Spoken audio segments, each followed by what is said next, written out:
Hello guys, कैसे हो आप सभी लोग। तो दोस्तों, मिडिल क्लास परिवार के लिए कार खरीदना सिर्फ शौक नहीं होता। ये कई सालों के पैसे जोड़ने और सोच समझ कर लिए गए फैसले का नतीजा होता है। लेकिन दिक्कत तब शुरू होती है जब शोरूम की चमक दमक और सेल्समैन के बड़े बड़े वादों के बीच हम ऐसी कार चुन लेते हैं जो पहली नज़र में तो शानदार लगती है, लेकिन कुछ महीनों बाद उसका खर्च बजट का हिसाब बिगाड़ने लगता है। कभी मेंटेनेंस का झटका, कभी पेट्रोल का बढ़ता खर्च, कभी ज़रूरत से ज़्यादा ईएमआई। आखिर में वही कार खुशी से ज़्यादा चिंता देने लगती है। इसलिए आज की लिस्ट सिर्फ खूबसूरत डिज़ाइन, बड़े फीचर्स या चमकदार विज्ञापनों के आधार पर नहीं बनाई गई है। यहाँ हम उन गाड़ियों को देखेंगे जो एक सामान्य भारतीय परिवार के लिए खरीदने, चलाने और लंबे समय तक रखने के लिहाज से ज़्यादा प्रैक्टिकल साबित होती है। मतलब ऐसी कार जो रोज़मर्रा के ऑफिस से लेकर परिवार के साथ लंबी यात्रा तक काम आए, जिसका खर्च जेब पर भारी न पड़े और जिसे खरीदने के बाद आपको हर महीने अपने फैसले पर पछतावा ना हो। इस लिस्ट में माइलेज, भरोसेमंद engine, maintenance, space, comfort, features और सबसे ज़रूरी चीज़ यानी पैसे की सही वैल्यू को ध्यान में रखा गया है। क्योंकि कार खरीदते समय सिर्फ ये देखना काफ़ी नहीं है कि वो शोरूम में कितनी शानदार दिखती है। असली परीक्षा तो तब शुरू होती है जब वो आपके घर के गैरेज में खड़ी होती है और हर महीने उसका खर्च आपकी जेब से निकलता है। तो अगर आपका बजट सीमित है और आप अपनी मेहनत की कमाई को एक समझदार कार पर लगाना चाहते हैं, तो इस वीडियो को एंड तक ज़रूर देखना, क्योंकि हो सकता है इस लिस्ट में आपकी अगली कार पहले से ही मौजूद हो। तो चलिए बिना समय बर्बाद किए शुरू करते हैं भारत की उन 10 कारों की लिस्ट जो मिडिल क्लास परिवार के लिए खरीदारी का सबसे समझदारी वाला विकल्प बन सकती है। शुरुआत करेंगे नंबर 10 से। नंबर 10 पर जगह बनाई है हुंडई एक्स्टर ने। अगर आपका बजट बहुत ज़्यादा नहीं है, लेकिन आप छोटी हैचबैक के बजाय थोड़ी ऊंची बैठने वाली और एसयूवी जैसी फील देने वाली कार चाहते हैं, तो एक्स्टर एक ऐसा ऑप्शन है जिसे नज़रअंदाज करना आसान नहीं है। इसकी कीमत लगभग 6,50,000 रुपये के आसपास से शुरू हो जाती है और ऊपर के वेरिएंट में ये 11 लाख रुपये तक जाती है। लेकिन यहाँ एक बात समझना ज़रूरी है कि हर महंगा वेरिएंट लेना समझदारी नहीं है। अगर आपका फोकस पैसे की सही वैल्यू पर है, तो बीच के वेरिएंट ज़्यादा संतुलित पैकेज दे सकते हैं। अब बात करते हैं उस चीज़ की जो इस कार को रोज़मर्रा के इस्तेमाल में खास बनाती है। इसमें 1.2 लीटर पेट्रोल इंजन मिलता है जो बहुत ज़्यादा स्पोर्टी तो नहीं है, लेकिन सामान्य शहर की ड्राइविंग के लिए इसका प्रदर्शन काफ़ी संतुलित है। ट्रैफिक में बार बार क्लच और गियर से जूझने के बजाय कार को आराम से चलाया जा सकता है और इंजन का रिफाइनमेंट भी आपको परेशान नहीं करता। सही तरीके से ड्राइव करने पर शहर में करीब 15 से 16 किलोमीटर और हाईवे पर लगभग 18 किलोमीटर या उससे ऊपर तक का माइलेज देखने को मिल सकता है। हालांकि वास्तविक आंकड़ा ड्राइविंग स्टाइल और ट्रैफिक पर निर्भर करता है। अब दोस्तों, नंबर 9 पर आती है हमारी होंडा की अमेज। अगर आपकी प्राथमिकता ऐसी कार है जिसे खरीदने के बाद रोज़ नई नई परेशानियों का सामना न करना पड़े, तो अमेज आज भी एक काफ़ी प्रैक्टिकल फैमिली सेडान है।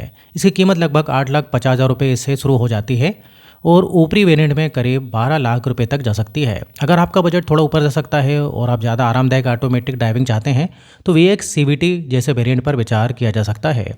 अमेज की सबसे बड़ी खासियत इसका दिखावा नहीं, बल्कि इसकी ओवरऑल लाइबिलिटी और आसान ओनरशिप है। ये उन कारों में से है जो आपको हर दिन कोई नया सरप्राइज देने के बजाय चुपचाप अपना काम करती रहती है। ऑफिस जाना हो, बच्चों को स्कूल छोड़ना हो या परिवार के साथ लंबी दूरी तय करनी हो, इसका केबिन आराम पर ज़्यादा ध्यान देता है।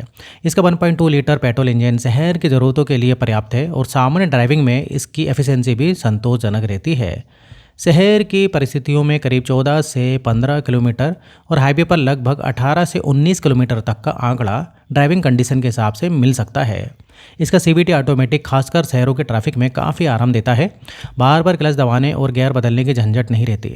अब दोस्तों, बात करते हैं नंबर 8 पर। नंबर 8 पर आती है हमारी टाटा पंच। भारतीय सड़कों पर अगर कोई छोटी कार SUV वाली पर्सनैलिटी लेकर घूमती दिखाई देती है, तो पंच का नाम सबसे पहले याद आता है। लगभग 6,50,000 रुपये के आसपास से शुरू होकर 12 लाख रुपए तक जाने वाली ये कार उन लोगों के लिए बनाई गई है जिन्हें छोटी कार की प्रैक्टिकलिटी चाहिए, लेकिन उसका लुक और ड्राइविंग पोजीशन थोड़ी ज़्यादा दमदार होनी चाहिए। अगर आपका मकसद ज़रूरत से ज़्यादा पैसे खर्च किए बिना एक बैलेंस्ड वेरिएंट लेना है, तो बीच का वेरिएंट आपके लिए ज़्यादा सेंसिबल हो सकता है।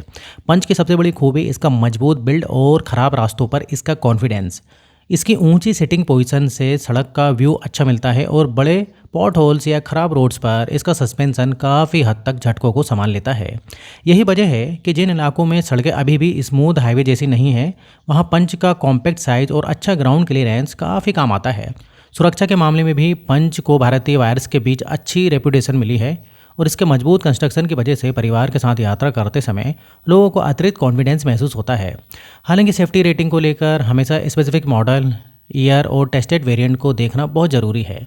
अंदर बैठने पर इसकी अपराइट सिटिंग आपको ज़्यादा कमांडिंग ड्राइविंग पोजीशन देती है।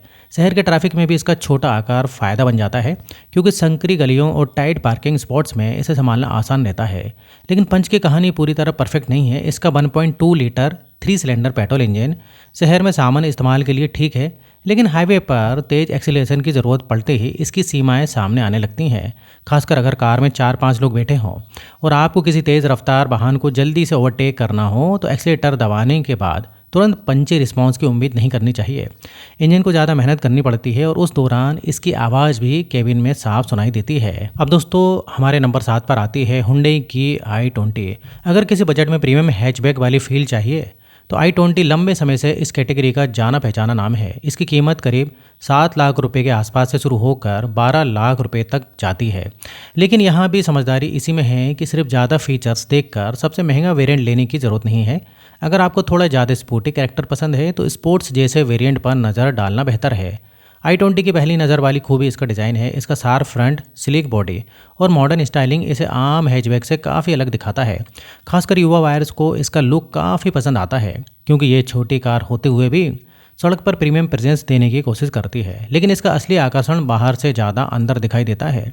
केबिन में बैठते ही आपको इसका प्रीमियम लेआउट, अच्छी फिनिशिंग और मॉडर्न फीचर्स महसूस होते हैं। डैशबोर्ड का डिज़ाइन साफ सुथरा है और इंफोटेनमेंट सिस्टम से लेकर कंट्रोल्स तक सब कुछ एक पॉलिश्ड फील देने की कोशिश करता है। यही वजह है कि कई वायर्स इसे सिर्फ ट्रांसपोर्टेशन के लिए नहीं, बल्कि थोड़ी अपस्केल फील के लिए भी चुनते हैं।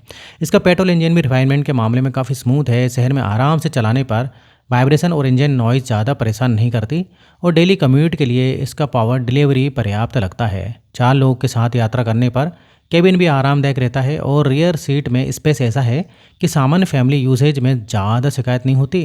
हाईवे पर भी सही ड्राइविंग कंडीशन में करीब 17 से 18 किलोमीटर के आसपास एफिशिएंसी हासिल की जा सकती है। लेकिन यहाँ भी वास्तविक माइलेज आपके ड्राइविंग पैटर्न और ट्रैफिक पर निर्भर करेगा। अब दोस्तों, 6वें नंबर पर हमारी गाड़ी आती है मारुति सुजुकी बलेनो। अगर ऐसी कार की तलाश है आपको जिसमें रोज़मर्रा का खर्चा कम हो, अंदर बैठने की जगह अच्छी मिले और हर महीने पेट्रोल पंप पर जाकर जेब को झटका ना लगे, तो बलेनो को नज़रअंदाज करना मुश्किल है। इसकी कीमत करीब 7 लाख रुपए से शुरू होकर 11 लाख रुपए के आसपास तक जाती है।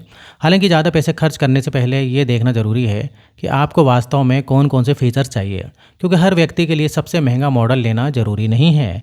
बलेनो की सबसे बड़ी खूबी है इसका संतुलित पैकेज। ये ना तो बहुत बड़ी कार है और ना ही इतनी छोटी कि परिवार के साथ बैठने में परेशानी हो। पीछे की सीट पर 2 वयस्क आराम से बैठ सकते हैं और 3 लोग बैठे हैं तो भी कई दूसरी छोटी कारों की तुलना में जगह बेहतर महसूस होती है। लंबे सफ़र में भी पीछे बैठने वालों को पैर फैलाने की ठीक ठाक जगह मिल जाती है। इसका 1.2 लीटर पेट्रोल इंजन भी इस कार की मजबूत वजहों में से एक है। ये कोई रेसिंग कार नहीं है, लेकिन सामान्य शहर की ड्राइविंग और रोज़मर्रा के कामों के लिए इसका प्रदर्शन पर्याप्त है। सबसे बड़ी बात यह है कि मारुति के इस इंजन की ईंधन बचाने वाली छवि काफ़ी मजबूत रही है। शहर में लगभग 16 से 17 किलोमीटर प्रति लीटर और खुले रास्तों पर 20 किलोमीटर प्रति लीटर से ऊपर का आंकड़ा सही परिस्थितियों और सावधानी से चलाने पर हासिल किया जा सकता है। यही वो जगह है जहां बलेनो मिडिल क्लास खरीदारों को सबसे ज़्यादा आकर्षित करती है। अब नंबर 5 पर जगह बनाती है हुंडई वेन्यू। अगर आपको छोटी गाड़ी में ही ऊंचे बैठने की स्थिति, दमदार सड़क पर मौजूदगी और आधुनिक सुविधाओं का मजा चाहिए, तो वेन्यू एक ऐसा विकल्प है जिसे काफ़ी लोग पसंद करते हैं। इसकी कीमत लगभग 9 लाख रुपए से शुरू होकर 18 लाख रुपए तक जाती है। लेकिन मिडिल क्लास खरीदार के लिए सबसे महंगा मॉडल लेना हमेशा सही फैसला नहीं होता। ज़रूरत के हिसाब से बीच वाला मॉडल ज़्यादा समझदारी वाला फैसला हो सकता है। वेन्यू की सबसे बड़ी खासियत है इसका आकार। ये इतनी बड़ी नहीं है कि शहर की संकरी गलियों और भीड़ भाड़ वाली सड़कों पर जो है चलाना मुश्किल हो जाए, और इतनी छोटी भी नहीं लगती कि आपको सामान्य हैचबैक वाली अनुभूति मिले। ऊंची सीट के कारण सड़क पर नज़ारा अच्छा दिखाई देता है और पार्किंग के दौरान भी इसका आकार काफ़ी मदद करता है। शहर में रोज़ आने जाने वालों के लिए ये एक बड़ा फ़ायदा है। अंदर बैठने पर वेन्यू अपने बाहरी आकार से थोड़ी ज़्यादा महंगी महसूस होती है। इसका सजावटी काम, सीटों की बनावट, सामने की व्यवस्था और सुविधाओं का पूरा पैकेज इसे एक आधुनिक गाड़ी जैसा अनुभव देता है। चलते समय केबिन में बाहर की आवाज़ भी काफ़ी हद तक नियंत्रित रहती है, इसलिए परिवार के साथ सफ़र करते समय आराम महसूस होता है। इंजन के मामले में भी इसमें अलग अलग विकल्प मिलते हैं, जिनमें टर्बो पेट्रोल जैसे विकल्प उन लोगों के लिए उपयोगी हैं जिन्हें सामान्य इंजन से थोड़ा ज़्यादा उत्साह चाहिए। लेकिन यहाँ एक बात समझना ज़रूरी है, ज़्यादा ताकत वाले इंजन का मतलब हमेशा कम ईंधन खर्च नहीं होता। शहर के भारी यातायात में इसका वास्तविक माइलेज लगभग 12 से 13 किलोमीटर प्रति लीटर के आसपास रह सकता है, जबकि खुले रास्तों पर सावधानी से चलाने पर करीब 16 से 18 किलोमीटर प्रति लीटर तक का आंकड़ा मिल सकता है। यह आंकड़ा आपकी गाड़ी, इंजन, यातायात और चलाने के तरीके के अनुसार बदल सकता है। अब आते हैं वेन्यू की सबसे बड़ी कमी पर, और वहाँ है पीछे बैठने वालों के लिए उपलब्ध जगह। सामने बैठे लंबे व्यक्ति ने अगर अपनी सीट पीछे कर ली तो पीछे बैठने वाले यात्रियों के लिए पैर रखने की जगह काफ़ी कम हो सकती है। 2 लोग पीछे बैठे तो स्थिति संभाली जा सकती है। अब दोस्तों नंबर 4 पर पहुंच चुकी है हमारी महिंद्रा की XUV 3XO। करीब 9 लाख रुपए से शुरू होकर 17 लाख रुपए के आसपास तक जाने वाली ये गाड़ी उन खरीदारों के लिए है जिन्हें छोटी SUV के आकार में ज़्यादा दमदार इंजन, अच्छी सड़क पर पकड़ और मजबूत बनावट चाहिए। अगर कीमत और मिलने वाली सुविधाओं के बीच संतुलन बनाना हो तो X5 जैसे बीच के मॉडल पर नज़र डालना बहुत ज़रूरी है। अब देखिए XUV 3XO को देखते ही इसकी चौड़ी बनावट और सड़क पर मौजूदगी सबसे पहले ध्यान खींचती है। ये उन छोटी SUVs में से नहीं है जो सड़क पर गायब हो जाए। इसका आकार और डिज़ाइन इसे अपने आसपास चलने वाली कई गाड़ियों के मुकाबले ज़्यादा प्रभावशाली बनाते हैं। अंदर बैठने पर भी इसकी चौड़ाई काफ़ी का फ़ायदा साफ दिखाई देता है। पीछे की सीट पर 2 वयस्क तो आराम से बैठते हैं और ज़रूरत पड़ने पर 3 लोगों को भी बिठाया जा सकता है। परिवार के साथ यात्रा करने वालों के लिए ये एक महत्वपूर्ण फ़ायदा है, क्योंकि इस वर्ग की कई गाड़ियों में पिछली सीट पर 3 लोगों को बैठते ही कंधे और दोनों शिकायत करना शुरू कर देते हैं। XUV 3XO की दूसरी बड़ी ताकत इसके इंजन की है। पेट्रोल और डीजल दोनों तरह के विकल्प उपलब्ध होने की वजह से खरीदार अपनी ज़रूरत के हिसाब से चुनाव कर सकते हैं। खासकर टर्बो इंजन में ताकत की कमी महसूस नहीं होती। तेज़ गति से आगे निकलना हो, राजमार्ग पर गति बनाए रखनी हो तो ये गाड़ी कई सामान्य पारिवारिक कारों से ज़्यादा आत्मविश्वास देती है। यह इसका सबसे बड़ा आकर्षण है। सुरक्षा और मजबूत निर्माण को लेकर भी महिंद्रा की गाड़ियों को लेकर खरीदारों के बीच अच्छा भरोसा देखने को मिलता है। साथ ही नए मॉडल में पहले की तुलना में डिग्गी की उपयोगिता को भी बेहतर करने की कोशिश की गई है, जिससे परिवार के सामान के साथ यात्रा करना पहले से आसान हो जाता है। दोस्तों नंबर 3 पर आती है टाटा की नेक्सॉन। भारतीय बाजार में इस गाड़ी ने अपनी एक अलग ही पहचान बना ली है, खासकर उन खरीदारों के बीच जिनके लिए कार खरीदते समय सुरक्षा सबसे ऊपर रहती है। इसकी कीमत करीब 8 लाख रुपए से शुरू होकर 16 लाख रुपए के आसपास तक जाती है, लेकिन मिडिल क्लास खरीदार के लिए हर सुविधा वाला सबसे महंगा मॉडल लेना जरूरी नहीं है। अपनी ज़रूरत के हिसाब से बीच वाला मॉडल चुनना ज़्यादा समझदारी वाला फैसला हो सकता है। नेक्सॉन को सड़क पर देखते ही इसकी चौड़ी बनावट और मजबूत कदकाठी ध्यान खींचती है। ये सामान्य छोटी कार जैसी दिखाई नहीं देती और इसकी ऊंची बनावट के कारण चालक को सड़क पर अच्छी नज़र मिलती है। इसका अच्छा ज़मीन से फासला भी खराब भारतीय सड़कों पर काफ़ी काम आता है। ऊंची गति अवरोधक हो, टूटी सड़कें हों या गांव की उबड़ खाबड़ जो है रोड हैं, सामान्य सावधानी के साथ नेक्सॉन ऐसी जगहों पर कई निचले कारों की तुलना में ज़्यादा निश्चित होकर चल सकती है। सुरक्षा के मामले में भी नेक्सॉन को लंबे समय से मजबूत विकल्प माना जाता है और इसके सुरक्षा परीक्षणों ने इसे परिवार के लिए कार खरीदने वाले लोगों के बीच लोकप्रिय बना दिया है। यही वजह है कि बहुत से लोग इसे खरीदते समय सिर्फ रूप या सुविधा नहीं देखते, बल्कि परिवार की सुरक्षा को ज़्यादा महत्व देते हैं। अंदर की तरफ भी ये कार सुविधाओं की कमी महसूस नहीं होने देती। अब दोस्तों नंबर 2 पर आती है हमारी मारुति सुजुकी ब्रेज़ा। अगर आप एक ऐसी एसयूवी चाहते हैं जो परिवार के लिए आरामदायक हो, शहर में आसानी से चल जाए, खर्च के मामले में ज़्यादा परेशान ना करे और लंबे समय तक भरोसे के साथ दे, तो ब्रेज़ा मिडिल क्लास खरीदारों के लिए एक बेहद मजबूत विकल्प बन जाती है। इसकी कीमत करीब 8 लाख रुपए से शुरू होकर 15 लाख रुपए तक जाती है। हालांकि ऊपर के वेरिएंट में जाने पर कीमत काफ़ी बढ़ सकती है, इसलिए बजट को ध्यान में रखते हुए बीच वाला वेरिएंट चुनना ज़्यादा समझदारी वाला फैसला होगा। ब्रेज़ा की सबसे बड़ी ताकत इसका संतुलित पैकेज है। ये ना तो इतनी बड़ी है कि शहर में चलाने में परेशानी हो और ना ही इतनी छोटी लगती है कि परिवार के लिए जगह कम पड़े। इसकी ऊंची सिटिंग पोजीशन से सड़क पर अच्छी नज़र मिलती है और अच्छे ग्राउंड क्लियरेंस की वजह से खराब सड़कों, स्पीड ब्रेकर और गाँव कस्बों के रास्तों पर भी इसे चलाना आसान रहता है।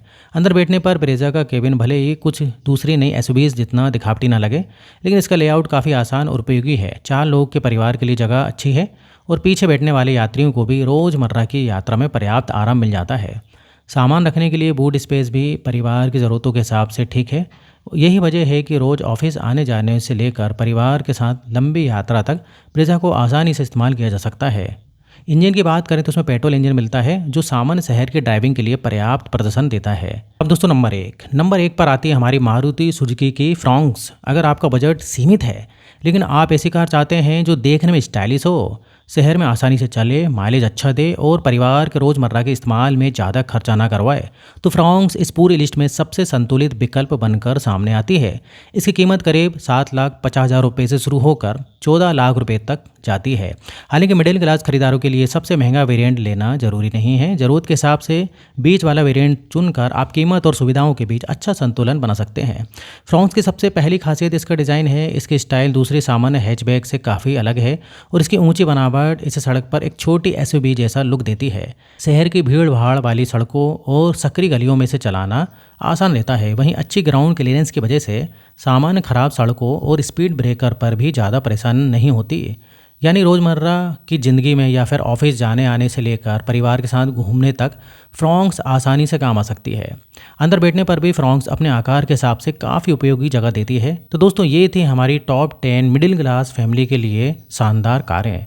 और दोस्तों, अगर आप भी नई कार खरीदने की सोच रहे हैं तो जल्दीबाजी में फैसला लेने से पहले अपनी ज़रूरत, बजट और चलने के खर्च को ज़रूर ध्यान में रखें। आपको इनमें से कौन सी कार सबसे बेहतर लगी, कमेंट में ज़रूर बताइए। और वीडियो पसंद आया तो वीडियो को लाइक करिए, और अगर आपने अभी तक चैनल को सब्सक्राइब नहीं किया है तो चैनल को सब्सक्राइब कर लें।